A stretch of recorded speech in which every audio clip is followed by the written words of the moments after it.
Hello people, ఈరోజు బ్రేక్ఫాస్ట్లోకి avocado toast చేసుకుంటున్నాను. ఇంట్లో బ్యాటర్స్ అన్నీ అయిపోయాయి. నేనైతే యూజువల్గా ఇండియన్ బ్రేక్ఫాస్ట్ తినడానికి ప్రిఫర్ చేస్తాను. నేను దోశ ఇడ్లీ బ్యాచ్. ఈరోజైతే వర్కింగ్ డే, సో నాకు ఎక్కువ టైం లేదు. ఇదైతే సింపుల్గా అయిపోతుందని స్టార్ట్ చేశాను. ఒక అవకాడో తీసుకొని స్మాష్ చేసుకొని దాంట్లోకి కొంచెం pepper, salt and onions add చేసుకున్నాను. కావాలంటే చిల్లీ ఫ్లేక్స్ కూడా యాడ్ చేసుకోవచ్చు, బట్ నేనైతే స్కిప్ చేశాను. నేను అంత స్పైసీ తినను. రా ఆనియన్స్ ఇష్టం లేని వాళ్ళు ఆనియన్స్ కూడా స్కిప్ చేసేసుకోండి. ఇది ఒక్కటి తినేసి మిల్క్ తాగేస్తే చాలా హెవీ అయిపోతుంది బ్రేక్ఫాస్ట్లోకి అయితే.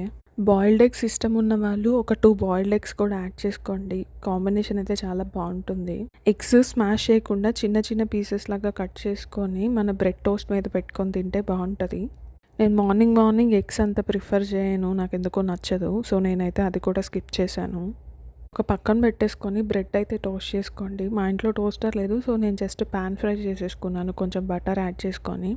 ఆ టోస్ట్ చేసి పెట్టిన బ్రెడ్స్కి ఈ ఆవకాడో పేస్ట్ అంతా ఈవెన్గా స్ప్రెడ్ చేసేసుకోవాలి. నేను కొంచెం ఆనియన్స్ ఎక్కువ యాడ్ చేసేయడం వల్ల నాకు ఆవకాడో టేస్ట్ అనేది ఆనియన్స్ డామినేట్ చేసింది అనిపించింది. ఒక ఆవకాడోకి ఒక హాఫ్ ఆనియన్ అయితే సరిపోతుంది అనుకుంటా, నేనేమో ఫుల్ యాడ్ చేసేసాను. టేస్ట్ అయితే బాగానే వచ్చింది, బట్ అదొక్కటే అనిపించింది నాకు కొంచెం ఆనియన్స్ తగ్గి ఉంటే ఇంకా బాగుండేది అని. మన ఛానల్కి అయితే 100 మెంబర్స్ సబ్స్క్రైబర్స్ అయ్యారండి. I'm so happy. ఎవరైనా ఫస్ట్ టైం చూస్తున్న వాళ్ళు ఉంటే వీడియోస్ని లైక్ చేసి సబ్స్క్రైబ్ చేసుకోండి. బాయ్.